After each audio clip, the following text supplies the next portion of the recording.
Test రివర్సల్సే work out అవుతాయి. మళ్ళీ మీరు అనుకోగలరు మధ్యలో లెవెల్స్ ఉన్నాయని. మధ్యలో లెవెల్స్ ఉండవు. ఓకే. జస్ట్ మనకు గ్యాప్ అప్ రెడ్ లో మధ్యలో ఓన్లీ బ్రేక్అవుట్స్ బ్రేక్ డౌన్స్ ఉంటాయి, కానీ ఆ ఫస్ట్ క్యాండిల్ లో ఉంది కాబట్టి సైడ్ వే ఉంటది. సో దాని మీద ఫోకస్ చేయొద్దు మనం. ఓకే. అది కూడా కన్సిడర్ చేశాను నేను మన పీడిఎఫ్ లో. ఓకే.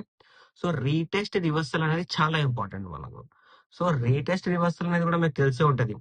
బాగా బయింగ్ వెళ్ళాలి అంటే రెడ్ పక్కన గ్రీన్, సెల్లింగ్ వెళ్ళాలి అంటే గ్రీన్ పక్కన రెడ్. ఇది మీరు గుర్తుపెట్టుకోండి. ఓకేనా. ఇలా మార్కెట్ లో గ్యాప్ అప్ అవుతే సపోర్ట్ తీసుకోవాలి అంటే ప్రీవియస్ హై, ప్రీవియస్ క్లోజింగ్, లేదు మీద సపోర్ట్ ఎక్కడైనా తీసుకోవాలి అంటే ఓపెనింగ్ క్యాండిల్ బ్రేక్ డౌన్ ని బ్రేక్అవుట్ చేయాలి. ఓకేనా. అలా కాకుండా సెల్లింగ్ కంటిన్యూ చేయాలి అంటే until previous day breakout, previous day high, previous day closing break చెయ్యండి మార్కెట్ అనేది ఫాల్ కాదు. ఇది గ్యాప్ అప్ రెడ్ అవుతాయి. సో ఇది మనము ఇప్పుడు చూద్దాం.